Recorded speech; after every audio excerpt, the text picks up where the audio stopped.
Lijep pozdrav svima i dobrodošli na naše predavanje o novčanom tijeku. Općenito novac i tijekovi novca su nešto najvažnije o čemu morate voditi računa kroz cijelo svoje poslovanje. Iako ultimativni cilj vašeg poduzeća bit će kreiranje dodane vrijednosti za vlasnike, za vas, za one dionike, dioničare, stakeholdere ili shareholdere, kao što smo to prošli u prvom predavanju, generiranje dodane vrijednosti kroz generiranje novca je ultimativni cilj. Ono što je bitno danas kroz predavanje, da razumijemo na koji način uopće se novac generira i kako novac teče kroz poduzeće. Jer novčani tijekovi poduzeća su temelj za bilo kakvo financijsko odlučivanje. Ja ću danas svoje predavanje posvetiti temeljnim nekakvim generalnim primjerima iz studij slučaja gdje ćete naučiti kako izraditi treći financijski izvještaj, a koji se zove izvještaj o novčanom tijeku. Dakle, do sada smo naučili kako napraviti bilancu i račun dobiti i gubitka, pokazali smo njihove elemente i ostao nam je samo izvještaj o novčanom tijeku. Pa krenimo s tim. Dakle, novac kao takav ima svoje izvore i upotrebe. Izvori sredstava su svako smanjenje stavke imovine. Dakle, ako prodajete određen dio svoje dugotrajne imovine, doći ćete do novca. Ukoliko naplaćujete potraživanje od kupaca, doći ćete do novca. Ali i ukoliko se zadužite s desne strane bilance u banci za nekakav kredit, doći će do povećanja novca. Dakle, to je sve izvor novčanih sredstava. Naravno, novac se i koristi. Svaki puta kada ćete kupiti dio dugotrajne imovine, upotrijebit ćete novac. Svaki puta kada ćete dati kredit svojim kupcima kroz potraživanje od kupaca, koristit ćete novac. Ali u onom trenutku kada će se ta potraživanja naplatiti, doći će do novca, doći će do izvora sredstava. Naravno, i svaki puta kada ćete otplaćivati onaj dugoročni kredit koji ste uzeli, doći će do korištenja novca. Dakle, kao što vidite, novac cijelo vrijeme tu negdje kola u vašem poduzeću. Naravno, na izvore i upotrebe novca utječe i nešto što možda i nije novac, dakle dio nenovčanih troškova. Jedan dio nenovčanih troškova i najvažniji dio nenovčanih troškova koji značajno utječe na novac koji imamo u poduzeću je amortizacija, kao što smo pričali o tome u prethodnom predavanju. Utjecaj amortizacije na novčane tijekove nije samo da se prikazuju bruto i neto promjene, nego da se prikazuje i knjigovodstveni dio, knjigovodstveni opis vrijednosti i pojedine stavke koju imamo u svojem poduzeću, stavke imovine koju imamo u poduzeću. Taj nenovčani rashod naravno da može pokriti ukupni tijek sredstava iz poslovanja, ali želimo znati nešto što se zovu sredstva iz poslovanja, a ne samo imovina iz poslovanja. Dakle, cjelokupno ulaganje u imovinu neće biti samo ono koliko ste imovinu kupili, odnosno iznos za koji ste kupili, nego i onaj dio otpisa vrijednosti koji je predstavio nenovčani izdatak po pojedinoj stavci imovine. Kada govorimo o izvještaju o novčanom tijeku, to je treći i možda najvažniji financijski izvještaj koji sintetizira podatke iz bilance i računa dobiti i gubitka i dijeli se na 3 dijela. Na operativne, investicijske i financijske aktivnosti. Zapamtimo da su sredstva novac ili novčani ekvivalenti. Dakle, to su sve transakcije koje će utjecati na stanje gotovine u poduzeću i uvijek tražite gotovinu. Zapamtite jednu stvar, postoji jedna izreka cash is king, dakle novac je kralj, gotovina je kralj. Uvijek tražite tu gotovinu i zaista gledajte kako se gotovina kretala kroz poduzeće. Kada govorimo o izvještaju o novčanom tijeku i generalno o tijekovima novca, ako razmotrimo tri različite temeljne aktivnosti u poduzeću, a to su operativne, investicijske i financijske aktivnosti, svaka aktivnost generira priljev i odljev novca. Svaka aktivnost generira izvor i upotrebu novca. Primjerice, u operativnim aktivnostima, kada ćete prodavati svoje proizvode i usluge, imat ćete prihode od prodaje. To je priljev novčanih sredstava. Ukoliko ćete isplaćivati plaće ili plaćati kamate na zaduženje, to će biti odljev novca. U investicijskim aktivnostima, kada ćete prodavati postrojenje, opremu, bilo koju dugotrajnu imovinu, doći će do priljeva sredstava. Ukoliko ćete investirati, kupovati imovinu, doći će do odljeva sredstava. U financijskim aktivnostima, ukoliko ćete izdavati vlasničke vrijednosne papire. I ovdje sam namjerno stavila redovne i povlaštene dionice kako biste razumjeli što vas eventualno može čekati kada vaše poduzeće postane veliko i javno. Kada izdajete vlasničke vrijednosne papire ili u kratkom roku, ako ste mikro i malo poduzeće, ukoliko prodajete udjele u svojem poduzeću, doći će do priljeva sredstava. Ukoliko ćete opet otkupiti od nekoga udjel u vlastitom poduzeću i odlučiti smanjiti broj vlasnika, odnosno suvlasnika u poduzeću, doći će do odljeva sredstava. Otplaćujete dug, to je financijska aktivnost. Isplaćujete dijelove zarade svojim vlasnicima, to je isplata dividende. I vidite da cijelo vrijeme govorimo o tim tijekovima novca, ali nigdje nisam spomenula neto dobit. A rekli smo da račun dobiti i gubitka završava sa neto dobiti koja nam se prelila u našu bilancu. Pa postoji jedna velika razlika između pogleda na uspješnost poduzeća od strane računovođa i od strane financijskih stručnjaka. Računovođa će temeljiti vrijednost poduzeća na neto dobiti, dok će za razliku od njega financijski stručnjak temeljiti vrijednost poduzeća na novčanim tijekovima. Računovodstvena kategorija neto dobiti je podložna korekcijama. Za razliku od nje, novčani tijek je vrlo čist novac. Dakle, vidite točno što je ušlo, što je izašlo iz poduzeća. Koja je zapravo razlika između te dvije stavke? Temeljna razlika između neto dobiti i novčanog tijeka je u amortizaciji. Dakle, ako se sjetite, u našim primjerima, zadnja stavka našeg računa dobiti i gubitka je neto dobit. I ona se preljeva u bilancu i iz toga ste mogli reći ok, to je uspješno poduzeće ili nije uspješno poduzeće, kreirali smo dobit ili gubitak. Ali imate jednu tezu da provjeravate kako se novac kreće u vašem poduzeću. A kako se novac kreće u vašem poduzeću možete vidjeti samo temeljem novčanih stavki. I imate jednu vrlo važnu stavku koja se zove amortizacija, a koja nije novac i koja će itekako utjecati na uspješnost vašeg poduzeća.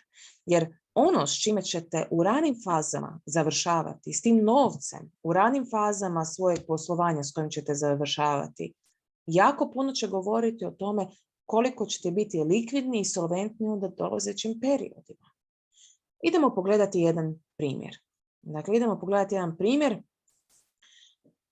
o razlici između neto dobiti i novčanom tijeku. Poduzeće u siječnju kupuje i odmah plaća zalihe za 100 eura, a prodaje ih u veljači za 150 eura. Međutim, te prodane proizvode će naplatiti tek u ožujku. Idemo prikazati što se u svakom periodu događa sa stavkama prihoda, rashoda, zaliha i potraživanja poduzeća. Sve financijske stavke. Dakle, u siječnju smo odlučili kupiti zalihe i odmah ih platiti. Što znači da smo povećali zalihe, ali za to smo imali odljev gotovine. Dakle, otišla je gotovina iz poduzeća. U veljači ćete te zalihe prodati. Dakle, ako u veljači prodajete te zalihe svojim dobavljačima, ostvarit ćete pozitivan novčani tijek od 150 eura, što znači da ćete generirati i potraživanja jer ćete ih naplatiti tek u ožujku. Ukoliko se zalihe, dakle prodani proizvodi naplate tek u ožujku, to znači da su vaši kupci izdali, vi ste zapravo njima izdali fakturu I oni će vam platiti temeljem fakture u roku od, u ovom slučaju, 30 dana. Vi u tom sustavu kreditirate, dakle zapišite si to, kreditirate, kreditiranje kupaca, jer vi ste odlučili njima beskamatno ponuditi mogućnost plaćanja nakon 30 dana. I to je normalan sustav. I vi ćete jednako tako za svoje dobavljače biti kupac. I možda ćete vi svojim dobavljačima, za razliku od ovog scenarija gdje ste odmah platili zalihe, možda će se dogoditi situacija da ćete vi za zalihe koje ste kupili u siječnju, da ćete ih platiti tek u veljači. Ali to kreditiranje ne generira priljev keša, kao što vidite ovdje. Dakle, niste dobili nikakav direktan keš, nego ne imate nulti novčani tijek. U ožujku ćete naplatiti prodane proizvode, što znači da će potraživanja otići iz poduzeća i kreirat će se priljev gotovine. Povećat će se stavka novac i novčani ekvivalenti. Sjetite se kako izgleda aktiva poduzeća i to onaj dio kratkotrajne imovine. U aktivi poduzeća imamo novac, imamo potraživanja, imamo zalihe. Dakle, u trenutku kada prodajete zalihe, zalihe možete prodati svojim kupcima uz odgodu plaćanja. Dakle, ako je odgoda plaćanja, tada se zalihe od 100 knjigovodstvene vrijednosti prodaju, na primjer, po 120 i generirate općenito vrijednost, dodatnu vrijednost u svojoj bilanci, rast poslovanja za 20. To će biti na kraju vjerojatno na neto dobit. Naravno, moramo platiti porez, ali sada pojednostavljujemo priču. U onom trenutku kada potraživanja od kupaca, kada ti kupci konačno plate tu fakturu u gotovini, potraživanja će prestati postojati i generirat će se stavka novca. Dakle, prelit će se novac ovdje. U konačnici, ukoliko potraživanja se pretvaraju u novac, ne dolazi do promjene, bilo kakve promjene u novcu, u kratkotrajnoj imovini. Ali u trenutku kada se zalihe pretvaraju, dakle prodaju i pretvaraju u potraživanje od kupaca ili ih odmah prodajete za gotovinu, generira se dodana vrijednost, generira se veća vrijednost i to vrijednost promjene iz knjigovodstvene u tržišnu vrijednost roba i usluga. Dakle, ono što smo ovdje vidjeli, da u siječnju smo kupili proizvod, da nemamo promjene na računu upravo zbog rashoda koji su se dogodili, prodani proizvodi naplaćen tek u ožujku kada primamo gotovinu na račun za isti iznos. Naravno, poduzeće prikazuje svoje novčane tijekove temeljene na promjenama u kešu. Pitanje je kada nastaju novčani tijekovi i koliki je neto novčani tijek. A to ćemo danas i računati. Naravno, pazite na to da se prihodi i rashodi razlikuju od primitaka i izdataka novca. Dakle, prihodi i rashodi utvrđuju se prema nastanku događaja. Dakle, priznaju se kada su zarađeni, kada su nastali, a ne kada je novac zaista primljen ili isplaćen. Idemo to pogledati na primjeru jedne studije slučaja. I to malo sveobuhvatnije. Uzet ćemo u obzir primjer poduzeća koje se nalazi ovdje. Dakle, poduzeće koje ima ovu bilancu i ovaj račun dobiti gubitka. Pogledajte samo kratko i zaustavite ovu snimku i pogledajte ukratko kako izgleda bilanca i račun dobiti gubitka poduzeća. Vaš zadatak bit će da se koristeći se podacima iz bilance i računa dobiti i gubitka, da se izradi izvještaj o novčanom tijeku za tekuću godinu. Primijetite da bilanca uvijek prikazuje stavke prethodne i tekuće godine i standard je takvog izvještavanja. To vam ujedno i olakšava situaciju kada sastavljate izvještaj o novčanom tijeku, kako biste vidjeli kolike su bile promjene od godine do godine. Dakle, promatrat ćemo ovu deltu promjena.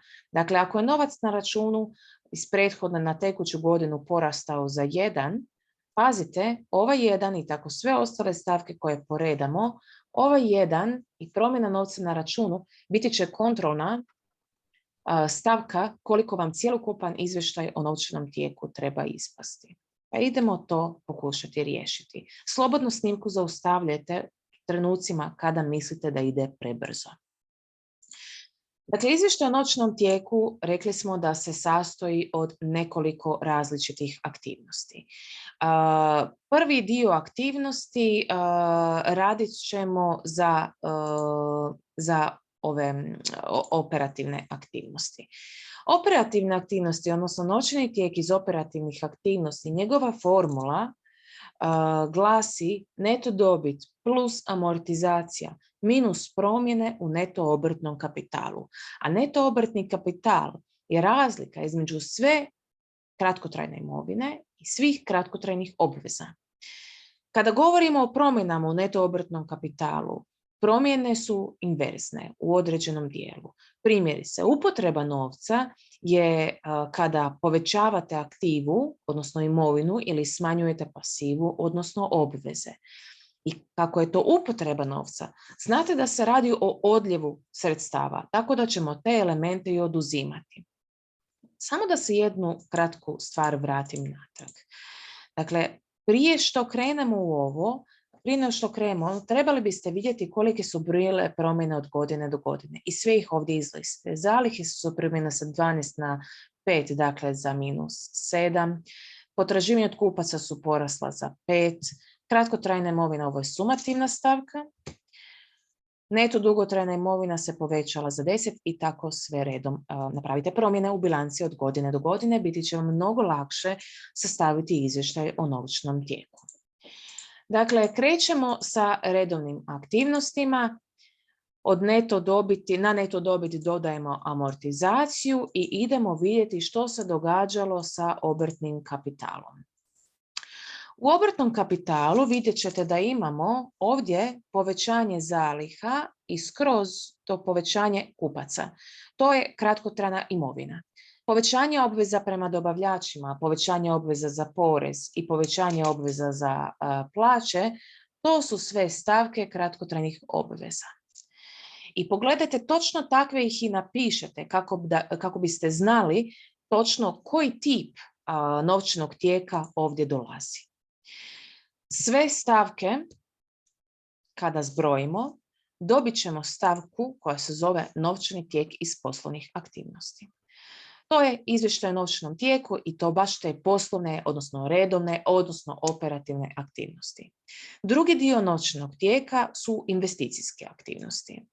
I to je najčešće bruto investicija u dugotrajnu imovinu. Ukoliko se sjetimo, u prethodnom slajdu vidjeli smo da naša ukupna promjena u dugotrajnoj imovini je bila 10. I to je bilo povećanje za 10, što znači da smo upotrijebili novac. Ali upotrijebili smo novac za investiciju u materijalnu imovinu, a materijalna imovina na sebe veže i amortizaciju, što je nenovčani izdatak. Da bismo vidjeli kolika je zaista bila promjena u materijalnoj imovini, moramo promatrati bruto promjenu u materijalnoj imovini, u dugotrajnoj materijalnoj imovini, tako da ćemo na neto promjenu koja se dogodila i koju ste sami mogli vidjeti kroz deltu promjena u aktivi poduzeća, dodat ćemo amortizaciju. S obzirom da je bilo, dakle tu dodajemo taj dio amortizacije koji je bio, ja vjerujem, 3, u prethodnom slajdu. Dakle, amortizacija je bila 3. Ukupna neto promjena je bila 10, ako se ne varam. Dakle, 10 i 3 je 13. Ali s obzirom da je bila investicija u dugotrajnu imovinu, da ste kupili imovinu i upotrijebili novac, to će biti upotreba novca. A upotrebu novca u konačnom novčanom tijeku iz investicijskih aktivnosti bilježimo kao odljev sredstava. Dakle, upotreba novca oduzima se u tijeku novca. Pa ću ja ovdje tu staviti naznaku da je ovo se radi o upotrebi novca. Treći dio aktivnosti su financijske aktivnosti. I to uvijek gledajte one aktivnosti koje se tiču oko novog zaduženja, isplate vrijednosti dioničarima, odnosno vlasnicima i sl. I upravo smo to imali. Imali smo povećanje dugoročnog duga. Dodatno smo se zadužili. Ako smo se dodatno zadužili, došli smo do izvora sredstava, izvora novca. I to smo ovdje upisali. No, imamo i isplatu dobiti vlasnicima. Možda ona nije direktno prikazana, ali isplata dobiti vlasnicima proizlazi iz rasporeda neto dobiti. Prisjetite se da neto dobit dijelimo na dva dijela. Prvi dio ide na zadržanu dobit, a drugi dio ide na isplatu vlasnika, isplata vlasnicima. Ako je neto dobit bila 20 i zadržana dobit je bila 5 u istoj godini, jasno je da je ostatak te neto dobiti otišao kao isplata vlasnicima. I to je upotreba novca jer ste zaista iskoristili novac iz poduzeća i isplatili dio dobiti vlasnicima. To je sve što imamo od ovih stavki, što znači da novčani tijek iz financijskih aktivnosti će biti negativan. Ukoliko sva tri ova novčana tijeka zbrojimo, dobit ćemo neto novčani tijek. 19 minus 13 minus 5 je 1. I ako se sjetite, u prethodnom slajdu pokazala sam vam da promjena u gotovini od prethodne do tekuće godine iznosila je 1. I upravo ova 1 je promjena u kešu od godine do godine. Ali zašto se onda ovo uopće radi? Pa kako biste vidjeli kako novac kola kroz poduzeće, kako gotovina kola kroz poduzeće. Sam izračun novčanog tijeka je trivialan. Dakle, možete pogledati koliki je zaista bio novčani tijek samo da pogledate si stavku novca i novčanih ekvivalenata u poduzeću. Ali to nije ideja. Ideja je da vidite gdje je novac odlazio i iz kojih izvora je novac dolazio u poduzeće. I samo dobrim planiranjem u budućnosti i poznavanjem svojih izvora i upotreba sredstava moći ćete razumjeti na koji način se eventualno neke uštede mogu generirati. Naravno, ovo je i treći važan financijski izvještaj i kao takav je temelj za bilo kakvo daljnje financijsko planiranje, jer temeljem ovih ukupnih neto novčanih tijekova radit ćemo u nadolazećim fazama budžetiranja. Lijep pozdrav svima!